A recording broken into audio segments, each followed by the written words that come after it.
Imagina por un momento un palacio bañado en oro, donde los mármoles brillan bajo el sol de Judea y el aroma de los inciensos más exóticos flota en el aire. Ahora imagina que, detrás de esas paredes majestuosas, se esconde un hombre atormentado por una paranoia tan profunda que ni siquiera su propia familia está a salvo de su furia. Este hombre no era un rey cualquiera. Era Herodes el Grande, un monarca que construyó ciudades enteras, expandió el segundo templo de Jerusalén hasta convertirlo en una de las maravillas del mundo antiguo, y al mismo tiempo ordenó la ejecución de sus propios hijos porque temía que le arrebataran el trono. ¿Cómo es posible que un solo hombre contenga tanta grandeza y tanta crueldad?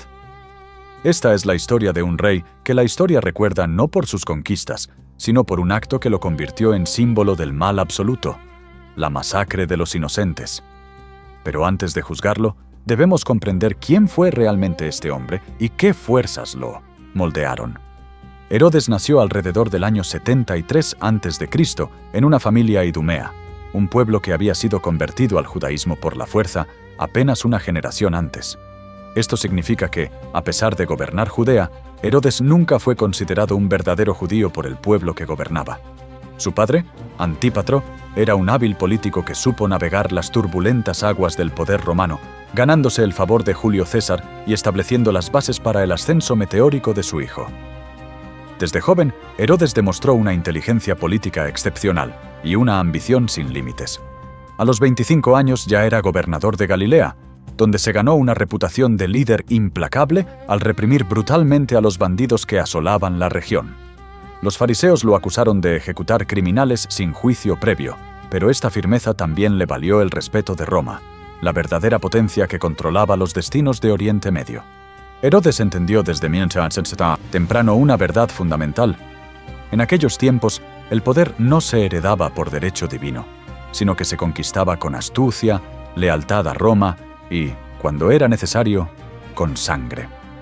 La oportunidad definitiva llegó cuando el Imperio Romano se sumió en una guerra civil tras el asesinato de Julio César. Herodes demostró ser un maestro del oportunismo político, cambiando de bando en el momento preciso y siempre posicionándose del lado del eventual vencedor. Primero apoyó a Casio, uno de los asesinos de César, luego se alió con Marco Antonio cuando éste tomó el control de Oriente, y finalmente, en una jugada maestra de supervivencia política, se ganó el favor de Octavio, el futuro emperador Augusto, tras la derrota de Antonio en la batalla de Actium. Esta habilidad camaleónica no era cobardía, sino genio político puro. En el año 40 a.C., el Senado romano lo nombró oficialmente Rey de los Judíos, un título que tendría resonancias proféticas décadas más tarde. Sin embargo, recibir el título era una cosa. Conquistar efectivamente el reino era otra completamente distinta. Judea estaba controlada por los asmoneos, la antigua dinastía sacerdotal judía, apoyados por los partos, enemigos tradicionales de Roma. Herodes no se desanimó, reunió un ejército, marchó sobre Jerusalén y tras un asedio brutal que duró varios meses, tomó la ciudad en el año 37 a.C. Pero conquistar el trono era solo el comienzo de sus problemas. Herodes enfrentaba un desafío casi imposible: gobernar un pueblo profundamente religioso que lo consideraba un extranjero impuro, mientras mantenía la lealtad de Roma, que esperaba impuestos generosos y estabilidad en una región estratégicamente vital. Para complicar aún más las cosas, se había casado con Mariamne, una princesa asmonea de sangre real, con la esperanza de legitimar su reinado ante los ojos de los judíos. Este matrimonio, que comenzó con genuina pasión, se convertiría en la fuente de su mayor tormento personal. Mariamne era todo lo que Herodes nunca podría ser: de linaje puro, amada por el pueblo, conectada con la aristocracia sacerdotal de Jerusalén. Cada vez que la miraba, Herodes veía no solo a la mujer que amaba, sino también un recordatorio viviente de su propia ilegitimidad. Este conflicto interior, esta brecha insalvable entre lo que era y lo que deseaba ser, plantaría las semillas de la paranoia que eventualmente consumiría su alma y destruiría todo lo que tocaba. La estrategia de Herodes para consolidar su poder fue tan brillante como despiadada. Comprendió que necesitaba eliminar cualquier amenaza potencial a su trono, y las mayores amenazas venían precisamente de la familia asmonea de su esposa. Uno por uno, con una paciencia y frialdad escalofriantes, fue eliminando a los miembros de la antigua familia real. Ejecutó a su cuñado Aristóbulo, un joven sumo sacerdote tremendamente popular, ahogándolo accidentalmente en una piscina durante una fiesta. Más tarde ordenó la ejecución de su suegra Alejandra y eventualmente, en un acto que lo perseguiría el resto de su vida, mandó ejecutar a su propia esposa Mariamne, convencido de que ella conspiraba contra él. Después de su muerte, Herodes cayó en una depresión tan profunda que vagaba por el palacio gritando su nombre, incapaz de aceptar que la había perdido para siempre. Este fue el patrón que definiría su reinado. Construir con una mano mientras destruía con la otra, incapaz de disfrutar de sus logros porque la sombra del miedo y la sospecha envenenaba cada momento de triunfo. Herodes había conquistado un reino, pero estaba perdiendo su humanidad, y lo peor estaba aún por llegar. Si solo juzgáramos a Herodes por sus obras arquitectónicas, lo consideraríamos uno de los grandes constructores de la historia antigua, comparable a los faraones egipcios o a los emperadores romanos. Durante su reinado de más de 30 años, Herodes transformó Judea de un reino atrasado en una potencia regional con infraestructura de primer nivel. Su proyecto más ambicioso fue la expansión y renovación del Segundo Templo de Jerusalén, convirtiéndolo en una estructura tan magnífica que, según el historiador Josefo, quien no ha visto el templo de Herodes, nunca ha visto un edificio hermoso. Los muros de retención que construyó aún permanecen hasta hoy, con el muro occidental, conocido como el Muro de los Lamentos, siendo el vestigio más sagrado del judaísmo. Pero Herodes no se limitó a Jerusalén. Construyó la ciudad portuaria de Cesarea Marítima con un puerto artificial de proporciones monumentales, utilizando una revolucionaria técnica romana de cemento hidráulico que se endurecía bajo el agua. Erigió fortalezas inexpugnables como Masada y el Herodión, palacios que eran simultáneamente refugios de lujo y bastiones militares. Cada piedra que colocaba era un testimonio de su genio, pero también de su inseguridad. Necesitaba demostrar constantemente que era digno del trono que había conquistado. Sin embargo, la magnificencia externa de su reino contrastaba brutalmente con la oscuridad que crecía en su interior. A medida que Herodes envejecía, su paranoia se intensificaba hasta niveles casi demenciales. Veía conspiraciones en cada esquina, traidores en cada mirada, amenazas en cada sombra. Su palacio, que debería haber sido un lugar de paz y esplendor, se convirtió en un nido de intrigas donde espías informaban de espías, donde nadie confiaba en nadie, donde incluso las conversaciones más inocentes podían ser interpretadas como traición. Herodes había establecido una red de informantes tan extensa que algunos historiadores la comparan con los sistemas de vigilancia de los estados totalitarios modernos. Nadie estaba a salvo, ni sus ministros más leales, ni sus generales más condecorados, ni siquiera sus propios hijos. La corte de Herodes era un lugar donde la brillantez y el terror coexistían, donde banquetes suntuosos podían terminar con ejecuciones sumarias, donde el rey podía llorar de arrepentimiento por la mañana por alguien que había ordenado ejecutar la noche anterior. Este ambiente tóxico no surgió de la nada. Era el producto inevitable de un hombre que había construido su poder sobre cadáveres y que sabía, en lo más profundo de su ser, que otros podrían hacer lo mismo con él. La tragedia más profunda de Herodes fue su relación con sus propios hijos. Tuvo al menos 10 esposas y muchos hijos, pero su incapacidad para confiar en nadie convirtió la sucesión real en un campo de batalla sangrienta. Alejandro y Aristóbulo, sus hijos con Mariamne, eran jóvenes, brillantes, educados en Roma, populares entre el pueblo judío por su sangre asmonea. Precisamente estas cualidades los convirtieron en amenazas a ojos de su padre. Durante años, Herodes los sometió a juicios en su mente, interpretando cada acción como evidencia de conspiración, malinterpretando cada palabra como señal de traición. Finalmente, en el año 7 a.C., ordenó su ejecución por estrangulamiento, una decisión que horrorizó incluso al emperador Augusto, quien supuestamente comentó que era mejor ser el cerdo de Herodes que su hijo. Una referencia al hecho de que, al seguir las leyes dietéticas judías, Herodes no comía cerdo, pero no tenía reparos en matar a sus herederos. Pero la carnicería no terminó ahí. Años más tarde, apenas 5 días antes de su propia muerte, Herodes ordenó la ejecución de otro de sus hijos, Antípatro, convencido de que éste también conspiraba contra él. Augusto supuestamente dijo: «Prefiero ser el cerdo de Herodes que su hijo», una frase que resume el horror de ser parte de esta familia maldita. ¿Qué había en la mente de Herodes que lo llevaba a destruir lo que más debería haber protegido? Los historiadores y psicólogos han debatido durante siglos si Herodes sufría de algún tipo de enfermedad mental. Algunos sugieren que padecía un trastorno paranoide de la personalidad. Otros hablan de psicosis progresiva, quizás exacerbada por alguna enfermedad física que deterioraba su cuerpo y su mente. Lo que está claro es que Herodes vivía en un estado constante de terror existencial. A diferencia de los monarcas que heredaban el trono por derecho de nacimiento, Herodes lo había conquistado a través de la violencia y la manipulación política. No tenía ninguna legitimidad natural a la cual aferrarse, ninguna tradición sagrada que lo protegiera. Cada día de su reinado sabía que, si mostraba debilidad, si bajaba la guardia aunque fuera por un momento, sus enemigos se abalanzarían sobre él como lobos sobre un animal herido. Esta hipervigilancia constante, este estado perpetuo de alerta máxima, eventualmente destruyó su capacidad de distinguir entre amenazas reales e imaginarias. El mundo se convirtió en un lugar donde todos eran potenciales asesinos, donde incluso el amor de sus hijos podía ser una máscara que ocultaba ambiciones homicidas. Pero aquí surge una pregunta inquietante. ¿Era la paranoia de Herodes completamente irracional? ¿O había algo de verdad en sus miedos? La evidencia histórica sugiere que, al menos en algunos casos, las conspiraciones eran reales. Vivía en una época donde el asesinato político era una herramienta de gobierno común, donde los hijos efectivamente mataban a los padres para heredar el trono, donde las alianzas cambiaban con la velocidad del viento. En este contexto, la línea entre precaución razonable y paranoia destructiva se vuelve terriblemente difusa. Herodes no estaba loco por pensar que había gente que quería matarlo. Probablemente había docenas de personas que fantaseaban con su muerte.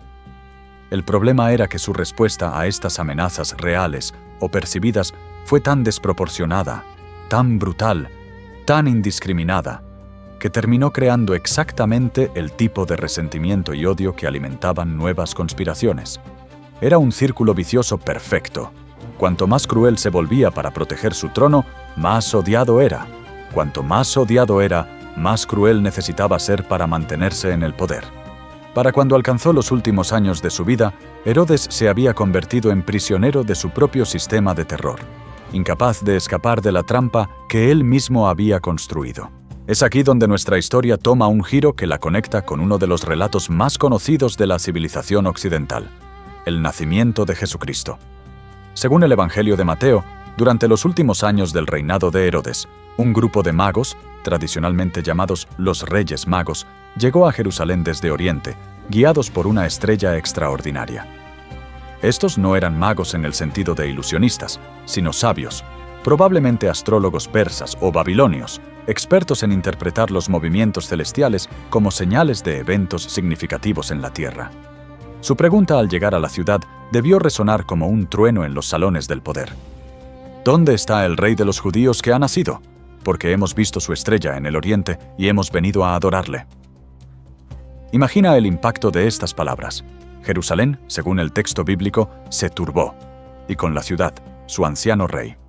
Para un hombre como Herodes, que había pasado décadas eliminando cualquier amenaza a su trono, la noticia de que había nacido un nuevo rey de los judíos debió ser como recibir una sentencia de muerte. Pero esta vez no se trataba de un rival político con ejércitos o de un aspirante al trono con linaje asmoneo. Se trataba de algo completamente diferente, algo que sus espías no podían rastrear, que sus soldados no podían capturar, que sus estrategias políticas no podían neutralizar. Un niño proclamado rey por las propias estrellas del cielo. La respuesta inicial de Herodes fue característicamente calculadora. Reunió a los principales sacerdotes y escribas del pueblo y les preguntó dónde debía nacer el Mesías según las profecías. La respuesta fue precisa. En Belén de Judea, según había profetizado el profeta Miqueas siglos atrás. Entonces Herodes hizo algo sorprendentemente astuto.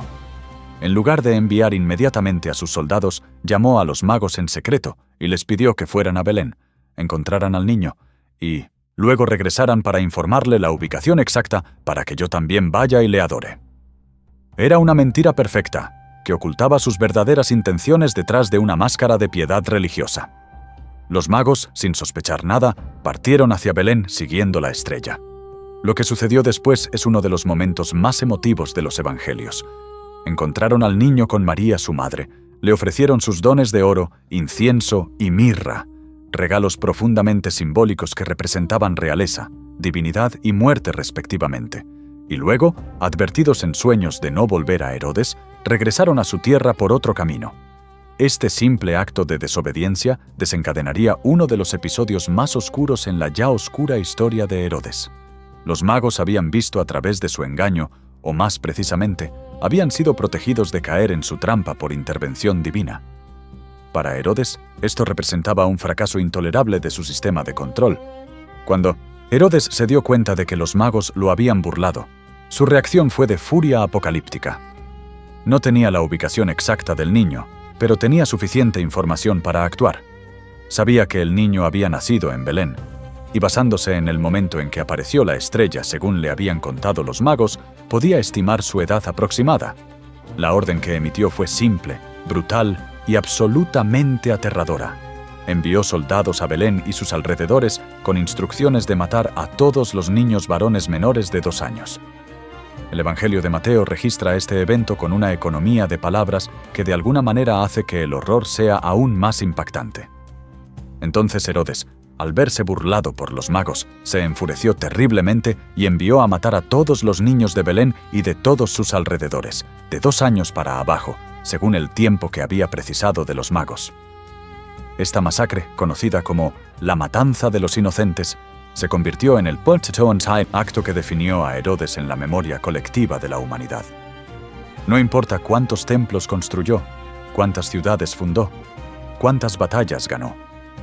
La historia lo recuerda como el rey que intentó asesinar al Mesías, matando a decenas de bebés inocentes. Fue el clímax de su paranoia, el punto donde su necesidad de control absoluto sobre su reino lo llevó a cometer un acto de maldad tan pura, tan injustificable, que incluso quienes podrían haber simpatizado con sus desafíos políticos se vieron forzados a condenarlo sin reservas. Aquí surge una pregunta histórica importante que debemos abordar honestamente. ¿Realmente ocurrió la matanza de los inocentes? Sorprendentemente, este evento no es mencionado por Flavio Josefo, el historiador judío romano que escribió extensamente sobre Herodes y que generalmente no dudaba en documentar sus atrocidades. Esto ha llevado a algunos historiadores a cuestionar la historicidad del evento. Sin embargo, hay varias razones por las que el silencio de Josefo no es necesariamente evidencia de que el evento no ocurrió.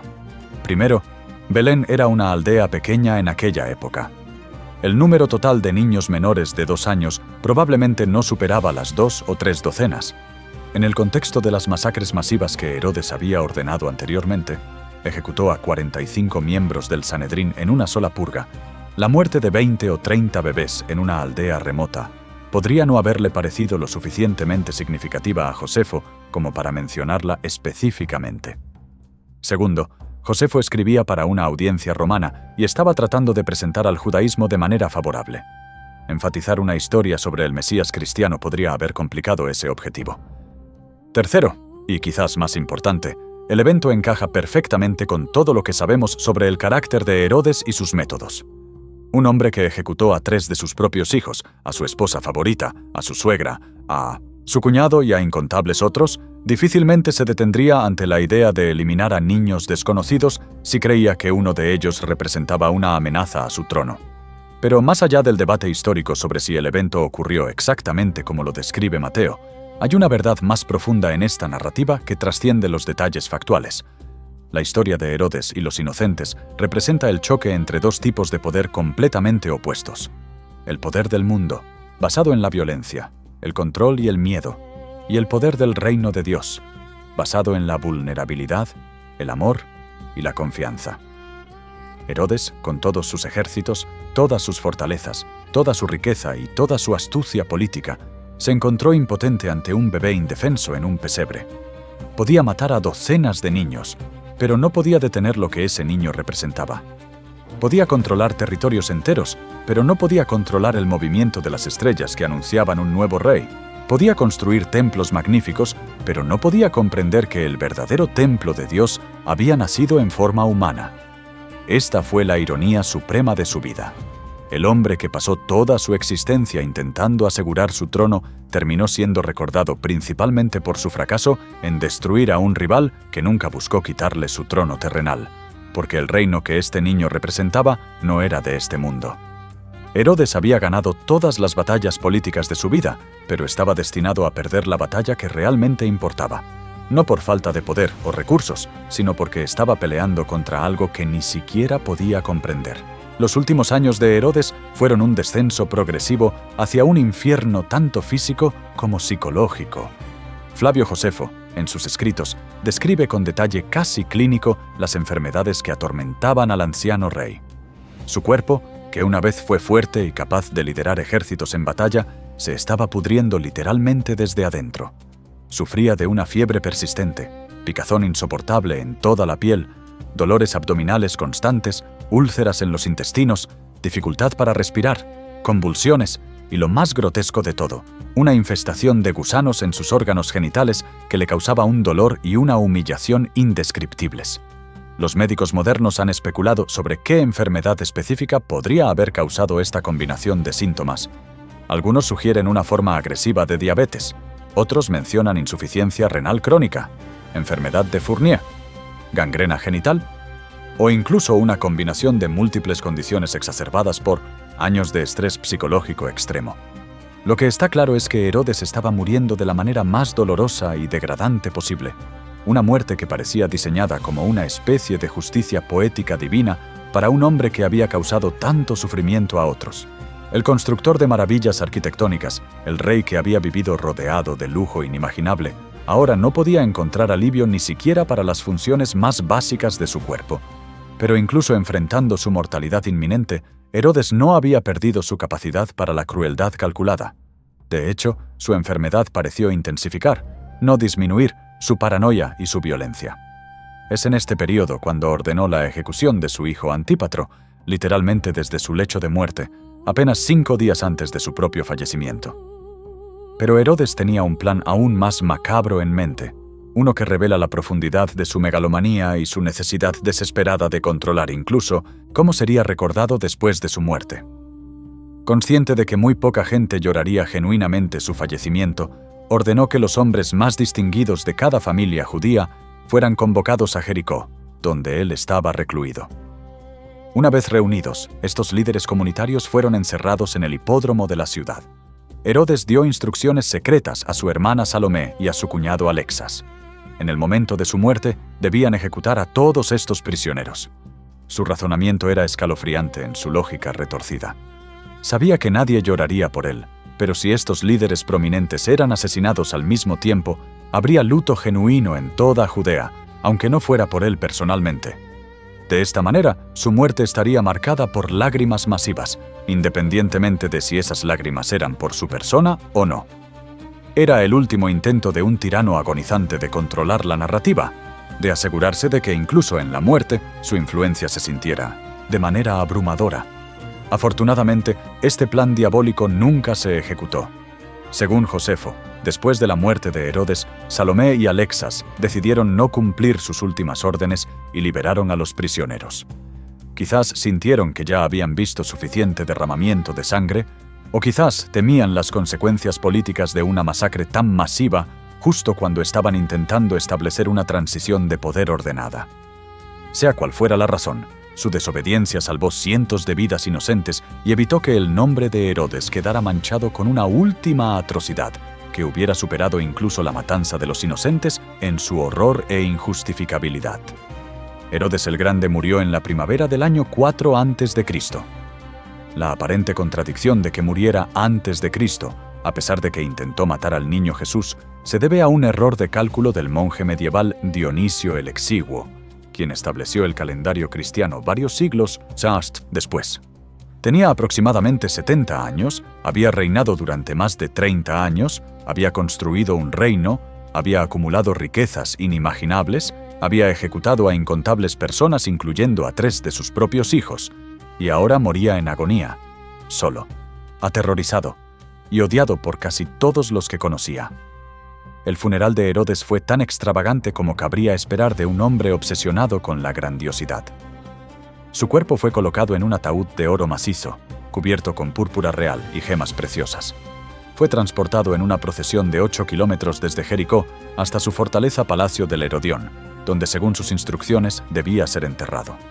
La procesión incluía a sus guardias personales, 500 sirvientes portando especias aromáticas, su familia real y sus soldados en formación de batalla completa. Era un espectáculo diseñado para impresionar, para recordar a todos la magnitud del poder que este hombre había ejercido. Pero incluso este último despliegue de grandeza no podía ocultar una verdad fundamental. Herodes se había ido, y con él se había ido el terror que había mantenido unido su reino. Su muerte fue recibida no con tristeza, sino con alivio, no con lágrimas de pena, sino con suspiros de liberación. Las personas que habían vivido bajo su gobierno tiránico durante décadas finalmente podían respirar libremente. El reino que construyó fue inmediatamente dividido entre sus hijos sobrevivientes. Arquelao recibió Judea, Herodes Antipas recibió Galilea y Perea, y Filipo recibió los territorios del noreste. Ninguno de ellos recibiría el título de rey que su padre había portado.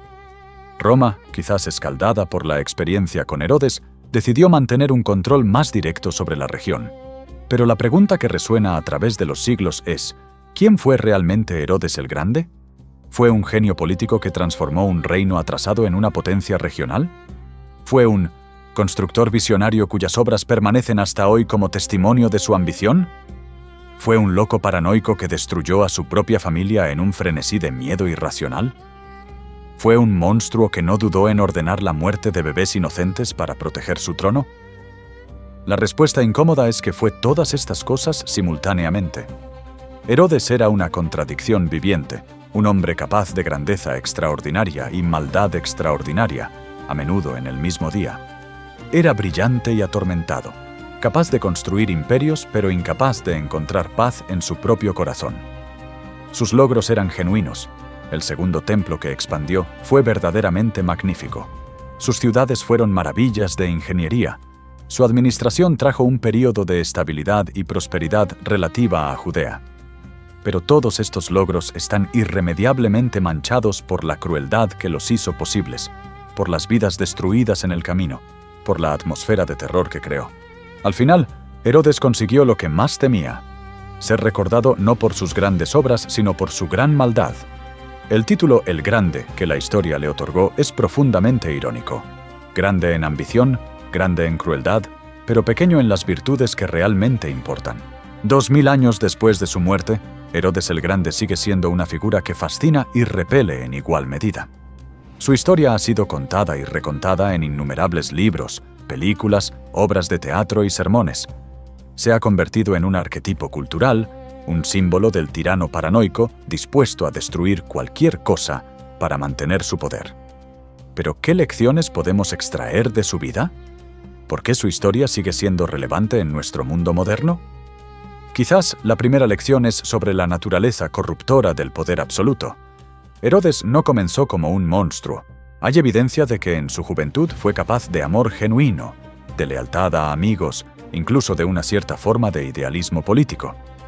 Pero décadas de vivir en un ambiente donde cada relación era potencialmente traicionera, donde cada decisión podía significar vida o muerte, donde la confianza era un lujo que no podía permitirse, gradualmente erosionaron su humanidad. El poder sin límites, sin contrapesos, sin accountability, transforma incluso a personas capaces en monstruos. Herodes es un recordatorio de por qué las democracias modernas establecen controles y equilibrios de poder, por qué la separación de poderes es fundamental, por qué ningún individuo debería tener autoridad absoluta sobre la vida y la muerte de otros. Es una lección que la humanidad ha tenido que reaprender dolorosamente una y otra vez a lo largo de la historia. La segunda lección profunda de la historia de Herodes es sobre la futilidad de intentar controlar lo incontrolable. Herodes pasó su vida entera tratando de asegurar algo que, por naturaleza, es inherentemente inseguro: el poder político. No importaba cuántos rivales eliminara, cuántas fortalezas construyera, cuántas riquezas acumulara, siempre había otra amenaza potencial en el horizonte. Su paranoia no era completamente irracional. Había conspiraciones reales contra él, pero su respuesta a esta realidad lo atrapó en un círculo vicioso del cual no podía escapar. Cuanto más violento se volvía para proteger su posición, más enemigos creaba. Cuanto más enemigos creaba, más violento necesitaba ser. Era como un hombre tratando de apagar un incendio con gasolina, sin darse cuenta de que sus propias acciones estaban alimentando las llamas que tanto temía. Esta dinámica no es solo antigua historia.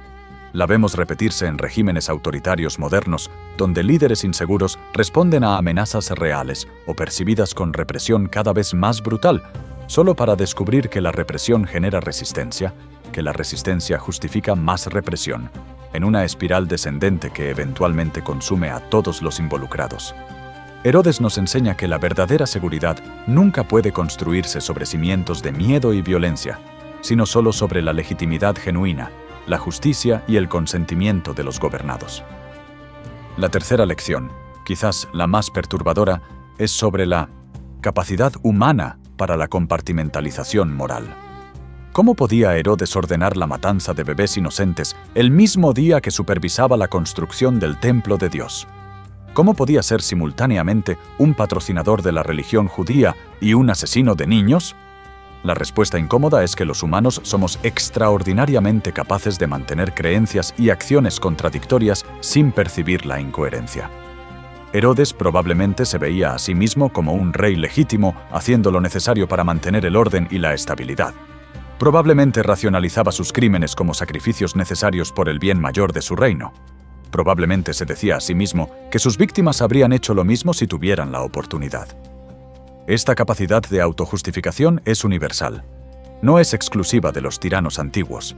En nuestra vida cotidiana, todos encontramos formas de justificar acciones que, vistas desde fuera, parecen hipócritas o moralmente cuestionables. La historia de Herodes nos desafía a examinar nuestras propias justificaciones, a preguntarnos si estamos usando la lógica de «el fin justifica los medios» para racionalizar comportamientos que en el fondo sabemos que son incorrectos.